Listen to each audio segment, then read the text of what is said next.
McVay put the pads on. There's been an issue with Jared Goff. It's being wrote on Pro Football Focus, being rolled around by Lions media, new media, saying that Jared Goff is struggling to throw the rock down the field, to throw the football down the field. Let's talk about it. Make sure you hit that subscribe button, bell like, comment button. Share the video, check out Detroit Lions Talk playlist, and they saying that Jared Goff is having issues with throwing the ball down the field. Pro Football Network, sorry, I meant Focus, but I meant Network to begin with, not Focus. It says criticism continue to follow Lions quarterback Jared Goff. Goff and Anthony Lynn's offense is still a bit of a check down Charlie, but that shouldn't be surprised. His 6.5 average intended air yards in 2020 was the 4th lowest in the league per new gen stats. Goff has gotten progressively more gunshots as his career is going on. And his IAY was 7.8 in 2019, 8.8 in 2018, 8.1 in 17. Certainly, he'll never be confused with Matthew Stafford, but early years of Sean McVay and Goff partnership proved he's not completely incapable of throwing the ball downfield. He just hasn't gotten it done. So with great regularity, recently, including thus far in Lions camp. But that's not the only part of Goff game that sounds familiar to those who work for or follow the Rams. The Lions coach is throwing a lot of Goff.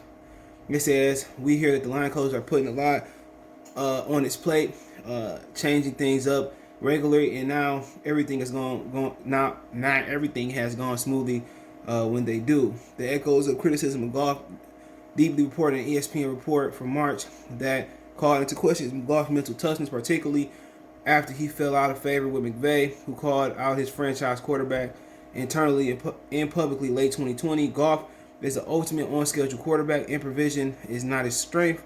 Multiple unpredictable defense particularly rattled him. Brian Flores has helped design the defense to two of the most effective game plans against Goff. First with the Patriots in Super Bowl 53, and then coached the Dolphins late in November, I guess last year. With those two losses, he completed just 54.5% of his passes, averaging a mere 5.9 yards attempt, and committed 5 turnovers and 1 touchdown pass. Jared Goff should have more time to throw with the Lions. He says expect time to throw a bunch of exotic looks at Goff until he proves he can beat them. With Taylor Decker and Panisa Will as his book ends offensive lineman, Goff should have time to throw. Detroit Lions on paper have an above average line of 2 capable backs, Swift and Williams. Plus Lynn, the Lions' new offensive coordinator, have been instructed by the first-year coach Dan Campbell to run the ball, which makes sense not only because it matches Campbell's football DNA, it matches the team's strength, particularly after the Lions' wide receiver room got raided this offseason. Campbell, to his credit, is all in on his quarterback publicly in a way Goff last coach wasn't. Quote, he's been good. You can quote, he's been good. You can see him from where you were in spring to now. You can see how much more comfortable he is, how much more he has taken ownership of the offense, which it is what we want, Campbell said. Quote, continue quote, excuse me. We want him to feel like listen, dialogue, communication. Is there something you want or you feel like we could do better with? We take it sometimes. We're like, no, this is why we want you to do it. He's really growing into the embracing it and becoming, it's becoming, that's what he wants, whatever the hell he's saying. That's what he wants. We want him to become the best for him and vision as well as ours. He's been great. He really has. You can see the growth inside the offense. So, my bad, man. Campbell talk a little bit like a meathead sometimes, but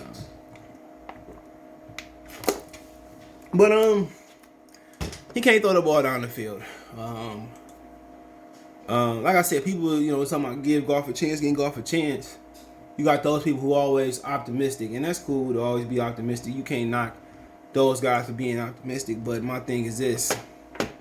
Sometimes you got to get real. If he didn't work with one of the best offensive minds and the best teams in football, and that's Sean McVay and the Los Angeles Rams, people tend not to come to Detroit and get better. All right? Players tend to come to Detroit and die. Now you had Glover Quinn, Golden Tate. You had some exceptions to the rule. But that tends to be the norm. Okay, that the players come here to really their career tend to die. So my thing is You know, I'm not surprised, and they knew he had problems with deep balls. They should have gotten better receivers. I mean, Brashad Perriman, he connected with him deep in camp yesterday. But the word out of camp is Tim Boyle's got a better arm, had a better deep ball, and that Tim Boyle kind of could push him. That he not looking all that good, and I'm not surprised, man. I told them they should took Justin Fields or trade back in the draft and find a quarterback, and they chose not to. They chose to get a benefit of the doubt, and Brad Holmes can get everything right. All right, he can do everything right, but you know the fact of the matter is, if you don't get the quarterback position right, it's an issue. All right, if you don't get that quarterback position right, we gonna have issues, and ultimately, that may be his undoing. If he doesn't find a way to get the quarterback position in a great position, then he gonna have some issues. Straight up and down, he gonna have some issues. And you know, my boy Carlos, I think he got Kool-Aid Corner. I think that's him. I could be wrong. Yeah, I think he got the Kool-Aid Corner. Shout out to him. But he says I could be wrong. He went on and this is kind of what made me kind of search this article. It said, "Wow, let quarterback controversy begin. Jared Goff gives us a one to throw. Gives us I want to throw the deep ball. Brother Boyle takes the mic and tells everyone most players have deep and intermediate routes, and he can read his keys on the D ones. Man, I hope you didn't buy. My bad, I lost my place. I had to hit the thing. I hope you didn't buy that Goff jersey yet. So apparently Tim Boyle took the mic and tells most. He said that most players are deep in the right. He can read his keys, and for the most part, that's just more indictment on.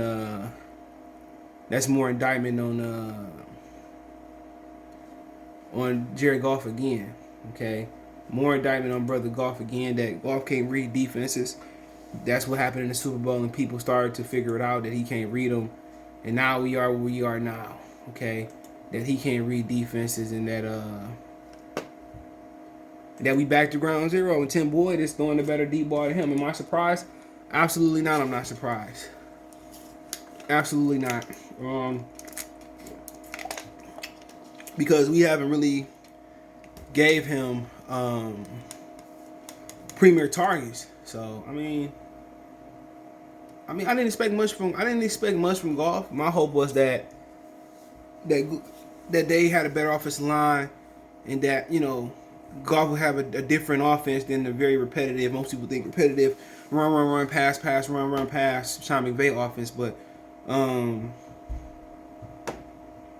you know, it is what it is. You know, it's going to be controversy around Goff. It's early in camp. A lot of people have a lot of things good to say about Goff leading to this point. But I don't believe until they put on the pads. I don't believe nothing until they put on them pads. And, you know, that's why they got Williams. That's why they got Brashad Perriman to stretch the field. But also they got Satamon Rod and Quintez Cephas to be chain movers, and T.J. Hockenson to be chain movers, Swift and Williams to be chain movers. And honestly, man, Stafford didn't throw all the great deep ball in the beginning.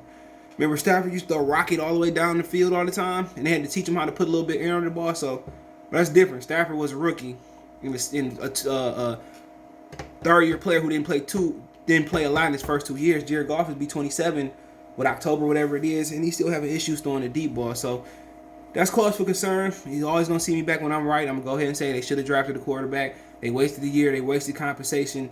They wasted a year developing a quarterback. But then again, it's a great quarterback class coming out next year. Sam Howell, Spencer Cat from Oklahoma, and somebody going to rise that you didn't see coming. So, I mean, ultimately, I'm not surprised. He was damaged goods. They tried to convince us that other teams wanted Jared Goff. Who?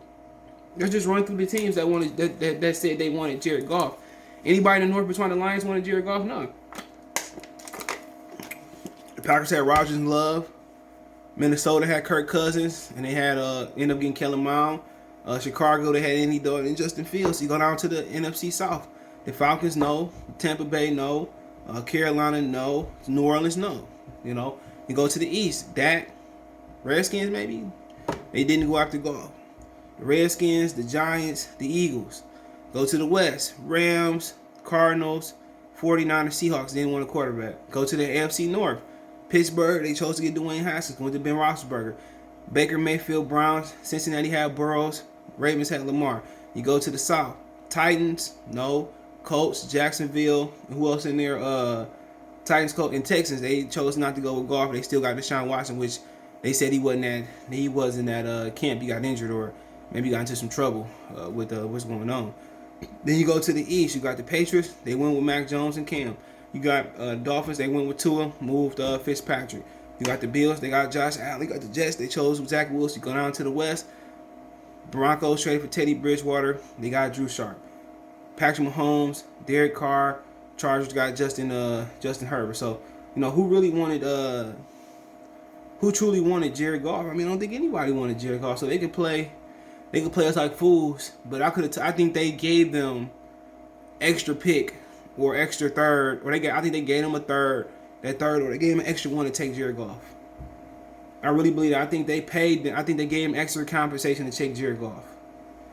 But look, I tell you this: if there ain't improvements, if there ain't true improvements in health, stay healthy on the offensive line, if they ain't improved on the defense with the play calling up front, and the special teams ain't improved, don't be surprised if the Lions don't have the number 1 pick next year.